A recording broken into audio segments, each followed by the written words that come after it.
যে মাসুদ ভাই, আমরা যুদ্ধের আলোচনায় যাওয়ার আগে আমি আপনার কাছে জানতে চাইবো যে পাকিস্তানের যারা সাধারণ জনগণ আছেন তারা এই যুদ্ধটাকে কেমন ভাবে দেখছেন। মানে ইন জেনারেল, যে তারা কি এই যুদ্ধটাকে পছন্দ করছেন, তারা কি মনে করছেন যে আসলে এই যুদ্ধটা হয়ে যাওয়াই উচিত, মানে পুরোপুরিভাবে সবার এঙ্গেজ হওয়া উচিত, তারা কি ভাবছেন? আমি আসলে একই প্রশ্ন দীপ্তেন্দ্র রায়চৌধুরী আপনাকেও করতে চাই।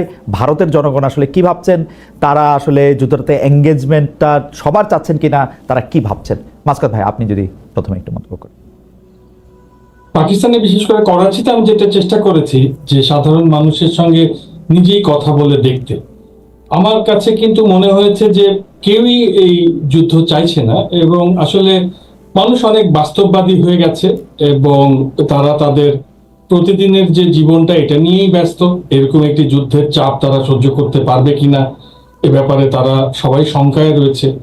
তারপরে ছাত্ররা যেমন তারা তাদের পরীক্ষাগুলো হচ্ছিল সেগুলো স্থগিত হয়ে গেল তা নিয়ে চিন্তিত।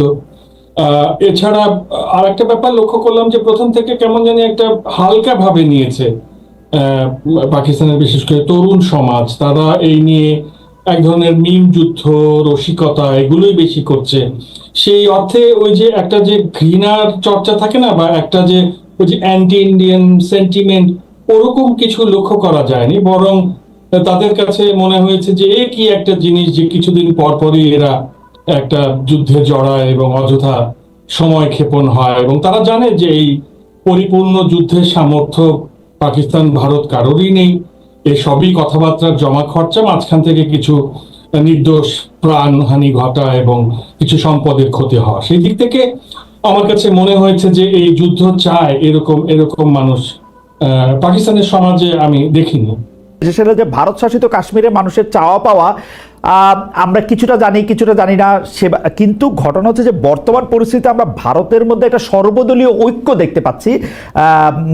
ভারত সরকার সামরিক বাহিনীর অবস্থানের পক্ষে বিপুল জনমত আমরা দেখতে পাচ্ছি, কিন্তু পাকিস্তানের পরিস্থিতি এখানে কেমন?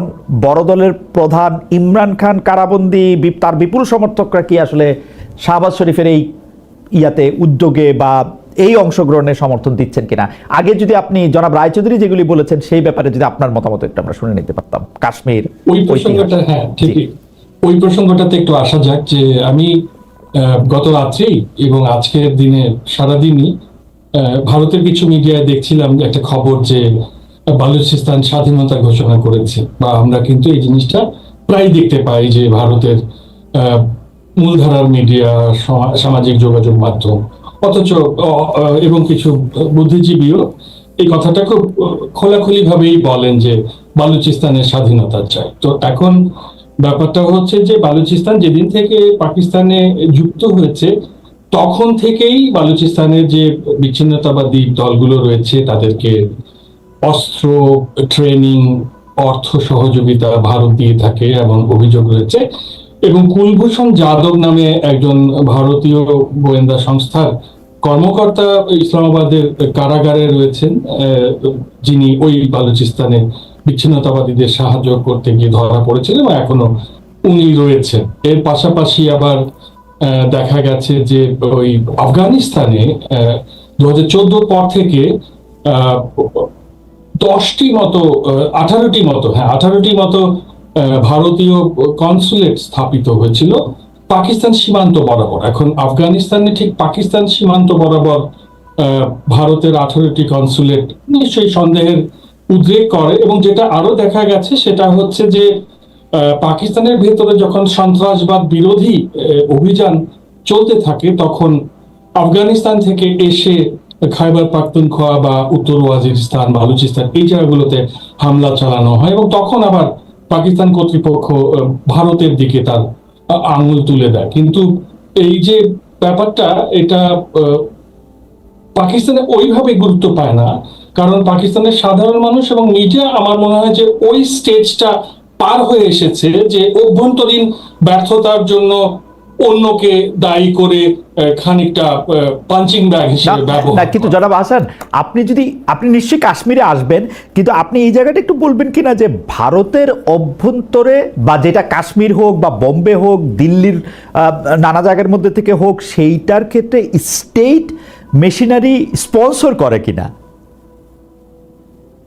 এটা তো পাকিস্তান কখনো স্বীকার করেনি, কিন্তু যেটা আমার কাছে আমার অবজারভেশনে যেটা মনে হচ্ছে যে যেহেতু বালুচিস্তানের শুরু থেকেই বিচ্ছিন্নতাবাদীদেরকে ভারতের গোয়েন্দা সংস্থা সহযোগিতা করেছে, অন্যদিকে ভারতের অভ্যন্তরে পাকিস্তানের গোয়েন্দা সংস্থা। আপনি যদি একটু কাশ্মীর প্রসঙ্গে এবং বিভিন্ন ভারতের অভ্যন্তরে বিভিন্ন হত্যাকাণ্ড সম্পর্কে, কাশ্মীর ছাড়াও আমরা কিন্তু বোম্বে এবং অন্যান্য জায়গায় দেখেছি, এগুলি ব্যাপারেও যদি একটু বলেন দ্রুত, তাহলে আমরা একটু জনাব রায়চৌধুরীকে শুনতে পারি। জনাব হাসান।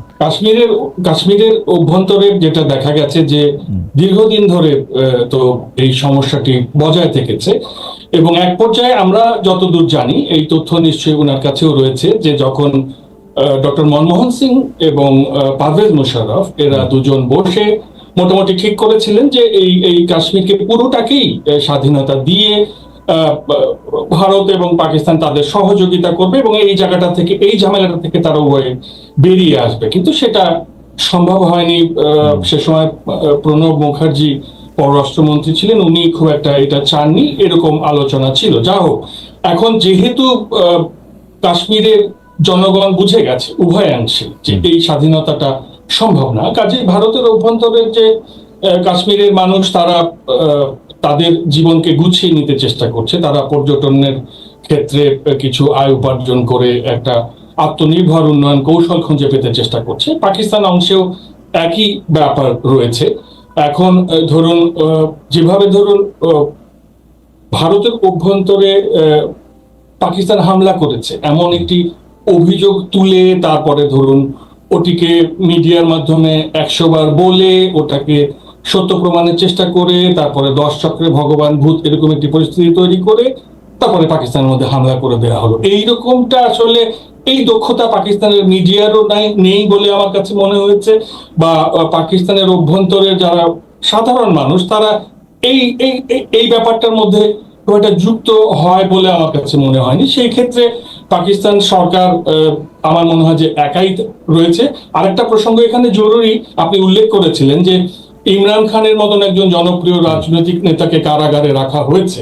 সে কারণে পাকিস্তানের বর্তমান সরকার এবং সেনা প্রশাসন কেউই তেমন জনপ্রিয় ছিলেন না। তো এই যুদ্ধটা বাঁধিয়ে ওদিকে নরেন্দ্র মোদী যেমন নিজের জনপ্রিয়তায় দোলা দিলেন, ঠিক তেমনি এখানেও দেখা গেল যে শাহবাজ শরীফের জনপ্রিয়তায় এবং অত্যন্ত অজনপ্রিয় সেনা প্রধানের জনপ্রিয়তায় খানিকটা দোলা লেগেছে। সব মিলিয়ে এই যুদ্ধে সাধারণ মানুষই ক্ষতিগ্রস্ত হলো, উভয় পক্ষের ক্ষমতা কাঠামো বেশ উপকৃত হয়েছে। জনাব হাসান, এই পর্যায়ে আমার একটা ছোট্ট, আপনি যদি একটু অনুবাদ মানে আমাদের একটু সাহায্য করেন, যে কাশ্মীরে যখন 25 জন পর্যটক সহ 26 জনকে মেরে ফেলা হলো এবং সেই সময়ে তাদের ধর্মীয় পরিচয় নিশ্চিত হওয়ার চেষ্টা করা হয়েছে বা হয়েছে, এইটা যখন খবর হলো, পাকিস্তান এই খবরটাকে সরকারিভাবে কিভাবে মানে প্রতিক্রিয়া জানালো?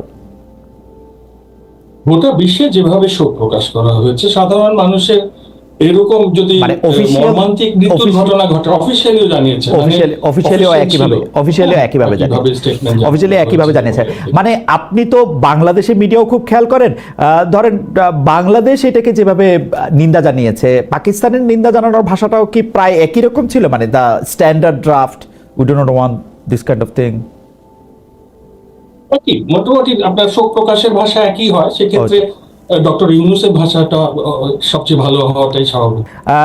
এই বিষয়টা পাকিস্তানের জনগণের কথা আপনি বলছিলেন, যে যারা এই যুদ্ধটা চান না তাদের কথা আপনি বলতেছিলেন, কিন্তু এইটা তো ঠিক যে ভারত সেই বোম্বের হোটেলের কথাও যদি আমি বলি, মুম্বাইতে যে হোটেলের আক্রমণ, ভারত কিন্তু বারবার আক্রান্ত হয়েছে এবং বারবার আক্রান্ত হওয়ার পরে আমরা নানা ধরনের গ্রুপের কথাও আমরা শুনেছি, যে অমুক গ্রুপ তমুক গ্রুপ তমুক গ্রুপ, এদের প্রতি আমি যদি স্টেট স্পন্সরশিপের ব্যাপারটা একটা অস্বীকৃতি জানানোও আমি দেখি, কিন্তু এইটা তো সত্য যে ওইখানে যখন মানুষ মরছে, ওইখানে যখন সন্ত্রাসী হামলা হচ্ছে এই পক্ষে বা পাকিস্তানে, তখন মনে হচ্ছে যে হ্যাঁ এটা ঠিকই হচ্ছে। আপনি কি মনে করেন না যে আসলে এই যুদ্ধটাকে পাকিস্তান আসলে ডেকে নিয়ে আসছে? আমরা কিন্তু সম্পর্কের উন্নয়নের জায়গা থেকে, মানে আমি বলবো যে 85 থেকে অ্যাটলিস্ট 95 সাল পর্যন্ত আমরা কিন্তু সম্পর্কটা একটা জায়গায় যাক সেটা আমরা দেখতে পাচ্ছিলাম, কিন্তু ধীরে ধীরে নানা কারণে, মানে কার্গিল থেকে শুরু হয়ে নানা কারণে এটা আসলে আরেকটা জায়গায় যাচ্ছে, আপনি এটাকে কিভাবে দেখেন? এবং এই যুদ্ধটাকে, মানে সোজা প্রশ্নটা যদি আমি এভাবে করি, এই যুদ্ধটাকে পাকিস্তানি আসলে ইনভাইট করতেছে কিনা, পারবে না লাগবে না জেনেও? 2014 সালে পেশাওয়ারে একটা শিশুদের স্কুলে ইসলামের নামে সন্ত্রাসী হামলা হয়েছিল, আপনার মনে আছে নিশ্চয়ই। এবং সেইখানে অনেক শিশু মারা যায়, তাদের মধ্যে সেনাবাহিনীর যে সৈনিকরা তাদের সন্তানও ছিল।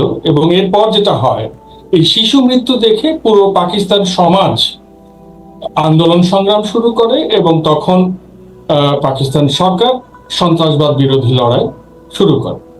এর পাশাপাশি পাকিস্তানকে IMF এর লোন পাওয়ার জন্য সে যে গ্রে লিস্টে ছিল, এই যে সন্ত্রাসবাদ, সোভিয়েত যুদ্ধের পরের সন্ত্রাসবাদ বা 9/11 এর সময় আমেরিকাকে ওয়ার অন টেররে সাহায্য করতে গিয়ে সন্ত্রাসবাদ, এসবের কারণে পাকিস্তানের মধ্যে যে সন্ত্রাসবাদ বৃদ্ধি পেয়েছিল, তাতে FATF নামে যে একটি অর্থনৈতিক সংস্থা রয়েছে প্যারিস ভিত্তিক, তার অনেকগুলো শর্ত পূরণ করতে হচ্ছে। তা ছিল হচ্ছে সন্ত্রাসী যে সংগঠনগুলো রয়েছে তাদেরকে নিষিদ্ধ করতে হবে, মাদ্রাসাগুলোতে সরকারের মনিটরিং নিয়ে আসতে হবে, তাদের আয় ব্যয়ের হিসাব দেখতে হবে। এবং এইভাবে পাকিস্তানে এই টোটাল ইসলাম পন্থাটা 2014 পরে এমন একটি অজনপ্রিয় জায়গায় গিয়েছে। আপনি দেখবেন ইসলামপন্থী রাজনৈতিক দলগুলো একটি দুটি আসনের চেয়ে বেশি পায়নি। মানে পাকিস্তানে সেই ক্ষেত্রে একটি কট্টর ইসলামপন্থী দল দেশের ক্ষমতায় যাবে বা গিয়ে প্রধানমন্ত্রী হবে বা গিয়ে বলবে যে হ্যাঁ এটা এখন থেকে কট্টরপন্থী ইসলামের দেশ, এরকম পরিস্থিতি তো কল্পনাও করা যায় না। সুতরাং ওই 2014 সালের পরের বাস্তবতা না জেনে যদি ধরুন আমরা এই আলোচনাটা টেনে লম্বা করতে থাকি, তাতে তো খুব একটা লাভ হবে না। আমার কাছে যেটা মনে হয়েছে সেটা হচ্ছে যে যেহেতু যুক্তরাষ্ট্রের পাকিস্তান এবং ভারত দুজনের সঙ্গেই একটি চমৎকার ওয়ার্কিং রিলেশনশিপ রয়েছে, জাতিসংঘেরও একটি চমৎকার সম্পর্ক রয়েছে, সেখানে এই উভয় পক্ষকে ডেকে উভয়ের বিরুদ্ধে যে ডোসিয়ার রয়েছে, তাদের কাছে উভয়ের বিরুদ্ধে সন্ত্রাসীদের ব্যবহার করার যে ভিডিও রয়েছে, প্রমাণাদি রয়েছে, সেগুলো উত্থাপন করুক এবং এরা আলাপ আলোচনার মাধ্যমে এই সমস্যার সমাধান করুক। এখন ভারত একটি সফল রাষ্ট্র, কিন্তু তাই বলে ভারত তো আমেরিকার নয় যে মনরো ডক্ট্রাইন নীতির মতো সে পৃথিবীর যে প্রান্তে পাবে সেখানে গিয়ে মানুষ খুন করে আসতে পারবে। যেমন ধরুন আমেরিকায়, কানাডায় শিখদেরকে হত্যা করার অভিযোগ উঠেছে, এরকম পাকিস্তানের মধ্যেও এরকম চলছে। কিন্তু মাসকাত ভাই, দীপ্তেন্দ্র দাদা যেটা বললো যে ভারত যদি আক্রান্ত হয়, ধরেন ভারত যদি দেখে যে তার 25 জন পর্যটক, নিরীহ পর্যটক হিন্দু না মুসলমান সেটা দেখে তাদেরকে মাথায় গুলি করা হয়েছে, তাদেরকে স্ত্রীকে পাশে রেখে, এবং দিস ইজ এন স্টেটমেন্ট। এই স্টেটমেন্টের ক্ষেত্রে ভারত যদি ক্রিয়া প্রতিক্রিয়া না জানায় এবং ভারত যদি জানে, মনে করে যে একটা দুর্বৃত্ত রাষ্ট্র তাকে পাশে থেকে, একটা ডাকাত রাষ্ট্র পাশে থেকে ট্রেনিং দিচ্ছে, এবং যেটা মনে করার বা তথ্য প্রমাণ সহ থাকার অনেক তথ্য প্রমাণ তাদের কাছে আছে বলে তারা মনে করে, তারা আসলে কি করবে? মানে পাকিস্তানের ভিতরের যে জনগণ, তারা কি এই ব্যাপারটাকে আসলে অ্যাড্রেস করতেছে যে কেন আমরা এটা করব? মানে আমাদের দরকারটা কি এখন আর এটা করার? এখন এই ক্ষেত্রে তারা স্পেসিফিক্যালি এটা করেছে কিনা সেটারই তো প্রমাণ দরকার। আপনাকে আমি বললাম না যে 2014 সালের আগের বাস্তবতা নিয়ে বসে থাকলে এবং তাহার প্রেক্ষিতে একটা জাজমেন্ট চাপিয়ে দিলে তো হবে না। এখন তো এই যে কাশ্মীরের অভ্যন্তরে যে পহেলগামে যে ঘটনাটা ঘটেছে, এটার সঙ্গে পাকিস্তানের সম্পর্ক আছে, এটা নিশ্চিতভাবে প্রমাণ করার পরে না আপনি তাকে দোষী সাব্যস্ত করবেন। আপনি নিজেই জুরি হবেন, নিজেই জাজ হবেন, নিজেই এক্সিকিউশনার হবেন। এটা কেমন একটা খুব মানে হালকা ব্যাপার হয়ে গেল না? যৌক্তিক দাঁড়াচ্ছে কি ব্যাপারটা? আমি একটু, জনাব রায়চৌধুরী, আপনি কি একটু ছোট করে বলবেন, ধরেন পহেলগামের এইটার মধ্যে পাকিস্তান রাষ্ট্র হিসাবে জড়িত, এই হত্যাকাণ্ডের মধ্যে, এই সন্ত্রাসী কাণ্ডের মধ্যে, এটা দিয়ে পাকিস্তান আসলে কি অর্জন করতে পারে, মোটিভটা কি আসলে কি হবে? একটু ছোট করে এক লাইন দুই লাইনে যদি বলেন, অনেকগুলি বিষয় আমাদের।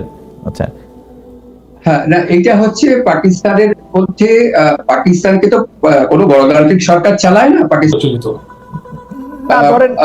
ওগুলোকে গণতন্ত্র বলে না, যেখানে ইমরান খানকে কোনো একটা কারণ দেখিয়ে জেলে পুরে ফেলা হয়। আম আদমি পার্টিকে যেভাবে ধ্বংস করে দেওয়া হচ্ছে সেটাও তো গণতন্ত্র নয়। না না আম আদমি পার্টি জনাব পাঞ্জাবে, রায়চৌধুরী, মানে আম আদমি পাকিস্তান পার্টি এটাতে আপনি কি জানেন না, অর্জন আম করবে? আদমি আমি পার্টি শুধু এইটা একটা বলতে ছোট্ট চাচ্ছি, রাজ্য দিল্লি গণতান্ত্রিক হারিয়েছে, হোক আর না তার হোক। চেয়ে অনেক বড় রাজ্য পাঞ্জাব শাসন করছে। আপনি জানেন না, তাই আপনাকে এটা জানিয়ে রাখা। জি তথ্যগুলো ঠিক থাকলে একটু সুবিধা হয়। না, ইমরান হ্যাঁ, খান আর যাই অনেক হোক, ভোট পেয়েছে, অনেক আসন পেয়েছে, কয়েকটি আসনের কারণে সে সংখ্যাগরিষ্ঠতা পায়। আপনাকেও তথ্যগুলো একটু জানিয়ে দিলাম যাতে আপনারও একটু দেখো, বুঝতে সুবিধা হয় এই যে সংখ্যাগরিষ্ঠতা জনগণের বললেন ভোটাধিকার আপনি, প্রয়োগের অধিকার সেখানে সুস্পষ্টভাবে চোখে পড়েছে। এটা তো আমরা ভোট কাভার করেছি, দেখেছি। কি আমি বুঝতে পারলাম না, কোন স্টেটের কথা হচ্ছে এটা? পাকিস্তানে যে গত নির্বাচনটি হয়েছে সেখানে তো জনগণ ভোট দিয়েছে এবং সেখানে অনেক বাধা তখন পেলেও